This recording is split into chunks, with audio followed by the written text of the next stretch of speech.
पुरी रे अनुष्ठित होउची बीजेपी राज्य कार्यकारिणी बैठक एवं सेथिरे उपस्थित अछंती राष्ट्रीय अध्यक्ष जेपी नड्डा। आसंतु तांकर उद्बोधन सुनिबा। और सिक्किम में भी एनडीए की सरकार बनकर के आई, ये आप सब लोगों के ध्यान में।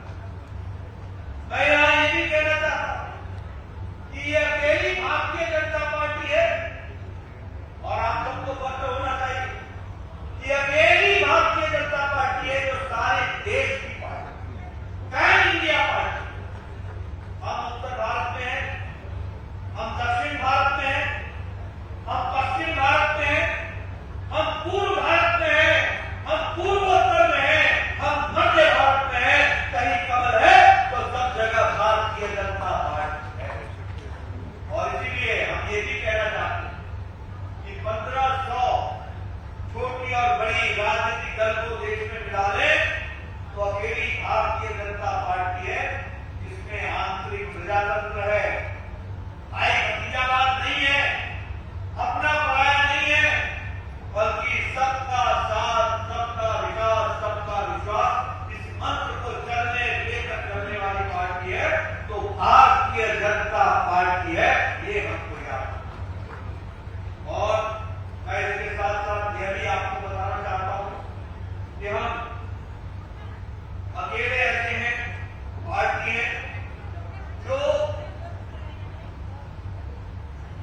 अगर हम अपने व्याप को देखें तो हम कह सकते हैं कि 18 राज्यों में भारतीय जनता पार्टी और एनडीए की सरकार आज 18 राज्यों में, और विशुद्ध भारतीय जनता पार्टी की सरकार 13 राज्यों में है, अकेली भारतीय जनता पार्टी। और मैं यहां ये भी आपको बताना चाहता हूं कि हम लगभग 58% के भूभाग पर भारतीय जनता पार्टी 58% और 57% के भूभाग 57% की जनसंख्या पर भारतीय जनता पार्टी का शासन है, 57%। इसलिए और मुझे बड़ा आश्चर्य होता है, मैं मंच के लोगों को भी कई बार बोलता हूँ, आपको भी बताना चाहता हूँ, हमारे कांग्रेस पार्टी के लोग में अजब का उत्साह आ गया, बड़ी जीत हासिल हो गई। ये तो वही हुआ जैसे कोई हमेशा फेल होता हो, वो पास मार्क से पास कर जाए तो बड़ा खुश हो जाए, ऐसा कांग्रेस का हाल हो गया। मित्रों, मैं बताना चाहता हूं कि सारी एनडीए जोड़ लो, सारी एनडीए और सारी इंडिया जोड़ लो, इंडिया गठबंधन, इंडिया सारी इंडिया, तब भी अकेले भारतीय जनता पार्टी के सांसदों से कम है, कम पड़ते हैं, ये भी। और ये जो कांग्रेस पार्टी है, ये 2014 के लोकसभा के सदस्यों को जोड़ ले, ये 2019 के लोकसभा के सदस्यों को जोड़ ले, और ये 2024 के भी लोकसभा सदस्यों को जोड़ ले, तीनों को जोड़ लेंगे तब भी भारतीय जनता पार्टी के एमएमपी से कम पड़ते हैं, ये इसका रिकॉर्ड है, ये भी हम। इसलिए ये जो पार्टियां हैं, इसमें मैं एक बात और बताना चाहता हूं कि 13 राज्यों में कांग्रेस पार्टी 0 है, 0, 13 स्टेट, 13 राज्यों में, हिमाचल प्रदेश में 0, उत्तरांचल में, उत्तराखंड में 0, अरुणाचल प्रदेश में 0, सिक्किम में 0, मिजोरम में 0, त्रिपुरा में 0, आंध्र प्रदेश में 0, मध्य प्रदेश में 0, जम्मू कश्मीर में 0, दिल्ली में 0, अंडमान निकोबार, दादरा नगर हवेली और लद्दाख में भी 0 के 0 है ये कांग्रेस पार्टी। 13 राज्यों और यूनियन टेरिटरी में 7, लेकिन फिर भी ऐसा उत्साह दिखाने की कोशिश हो रही है जैसे बड़ी बात की। इनको मालूम नहीं है कि भारतीय जनता पार्टी, जैसा मैंने कहा कि इंडिया अलायंस को पूरा जोड़ ले तब भी अकेले भारतीय जनता पार्टी भारी पड़ती है, ये भी हम सबको ध्यान रखना।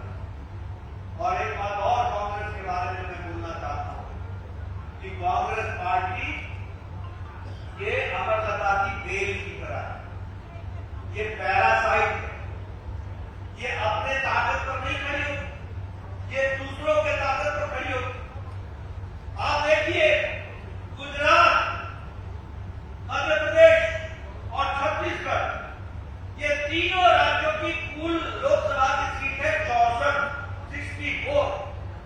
जब कांग्रेस पार्टी बीजेपी से सीधे लगती है तो 64 में 62 सीट भारतीय जनता पार्टी जीतती है।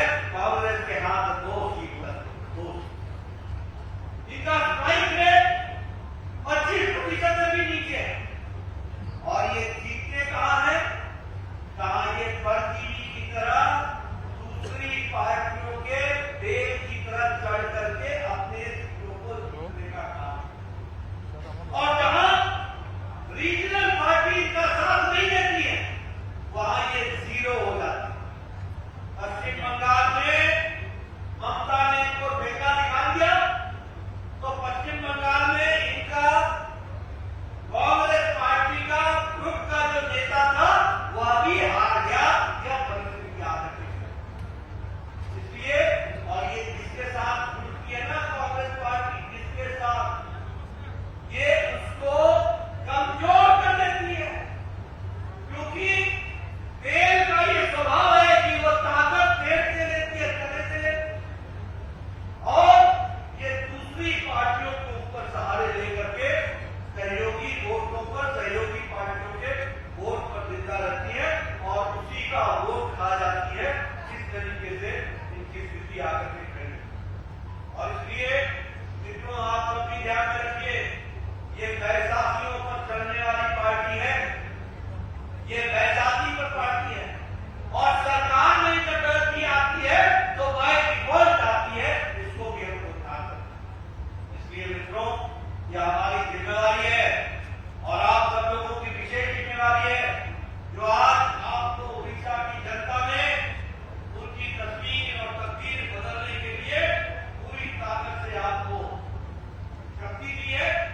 आपको उन्होंने अपना योगदान दिया है और मुझे पूरा विश्वास है कि यहाँ बैठा नेतृत्व मोहन मांझी जी के नेतृत्व में और आप सबके कर्तव्य से उड़ीसा की तकदीर और तस्वीर दोनों बदल देंगे। इस तरीके का आपको संकल्प दे सकते।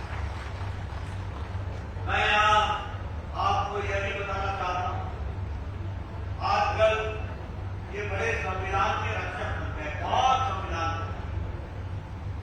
इनको न संविधान से लेना है न संविधान को कुछ देना है। ये आजकल दलितों के बड़े रक्षक बन गए, अनुसूचित जाति के बड़े रक्षक बन गए। ये आजकल आदिवासी भाइयों के बड़े रक्षक बन गए। आदिवासी भाइयों के बारे में बहुत चर्चा करते हैं। और ये प्रजातंत्र के भी रक्षक बन गए और ओबीसी के भी रक्षक। मैं आपको बताना चाहता हूं और आपसे चाहता हूं, आप सब लोग बड़े साधुवादी हो, कुछ समझ करके सारी चीज अपने पास रख लेते हो। ये राजनीति में नहीं करना है, हमको जनता को बताना है। ये संविधान के रक्षक नहीं है, ये संविधान के भक्षक हैं, भक्षक हैं। इन्होंने संविधान को एक बार नहीं अनेकों बार आघात पहुंचाया है, अनेकों बार आघात। और मैं बताना चाहता हूं, यहां बहुत से हमारे सीनियर कार्यकर्ता बैठे, हमारे पांडा जी बैठे, हमारे पुजारी जी बैठे, हमारे बहुत से लोग सीनियर बैठे हैं। पूछिए इनसे, ये 25 जून 1975 क्या दिन देखा था हमने? रातों रात हमें जेल खाने में डाल दिया गया था। और मालूम है संख्या कितनी थी? 1,25,000 लोगों को जेल के पीछे डाल दिया। ये राहुल क्या जाने इतिहास, ये राहुल क्या जाने अपने दादी के कारनामे। ये हमारी जिम्मेवारी है। प्रधानमंत्री जी ने कहा है 25 जून को संविधान रक्षा दिवस के रूप में और संविधान की हत्या के दिवस के रूप में याद। और आपको याद करके आश्चर्य होगा, 1,25,000 में 75,000 लोग वो थे जिनका संबंध उस समय के दिए के निशान से था और राष्ट्रीय स्वयं सेवक संघ। आपको वो धारा भी नहीं जानते होंगे। ये जो लालू है ना, लालू यादव, इसकी बेटी का नाम मीसा है, मीसा। पूज्य बेटी का नाम ईसा है। ईसा का मतलब मालूम है? ये जब पैदा हुई थी तो लालू जेल में थे और मीसा में बंद थे। Maintenance of internal security act. आजकल ये राहुल के कांड आते हैं जिन्होंने इनकी दादी ने इनको 22 महीने में जेल में डाल रखा था। ये visa maintenance of internal security act, ये DIR defence of Indian rule, ये ब्रिटिश के बनाए हुए दोनों कानून थे। ब्रिटिश के बनाए हुए ब्रिटिश कानून, अंग्रेजों के दोनों कानून थे। और हमारे 1,25,000 लोग 22 महीने से ज्यादा वीजा में और DIR के जेल के अंदर रहे। और ये राहुल हमें संविधान की रक्षा। कांग्रेस के हाथ 2 सीट लगती है, 2 सीट।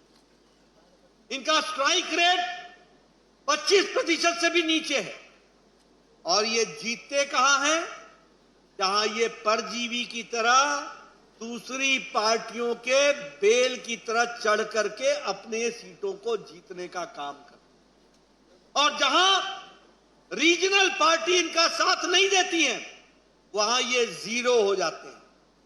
पश्चिम बंगाल में ममता ने इनको ठेंगा दिखा दिया तो पश्चिम बंगाल में इनका कांग्रेस पार्टी का ग्रुप का जो नेता था वह भी हार गया। यह परिस्थिति आकर के खड़ी। इसलिए, और ये जिसके साथ जुड़ती है ना कांग्रेस पार्टी, जिसके साथ, ये उसको कमजोर कर देती है। क्योंकि बेल का ये स्वभाव है कि वो ताकत पेड़ से लेती है, तने से लेती है, और ये दूसरी पार्टियों के ऊपर सहारे लेकर के सहयोगी वोटों पर, सहयोगी पार्टियों के वोट पर जिंदा रहती है और उसी का वोट खा जाती है। इस तरीके से इनकी स्थिति आकर के खड़ी होती है। और इसलिए मित्रों, आप सब भी ध्यान में रखिए, ये बैसाखियों पर चलने वाली पार्टी है, ये बैसाखी पर पार्टी है। और सरकार में जब भी आती है तो बाय डिफॉल्ट आती है। इसको भी हमको ध्यान में रखना है। इसलिए मित्रों, यह हमारी जिम्मेवारी है और आप सब लोगों की विशेष जिम्मेवारी है, जो आज आपको उड़ीसा की जनता ने उनकी तस्वीर और तकदीर बदलने के लिए पूरी ताकत से आपको शक्ति दी है। आपको उन्होंने अपना योगदान दिया है और मुझे पूरा विश्वास है कि यहां बैठा नेतृत्व मोहन मांझी जी के नेतृत्व में और आप सबके कर्तृत्व से उड़ीसा की तकदीर और तस्वीर दोनों बदल देंगे। इस तरीके का हमको संकल्प लेकर के जाना।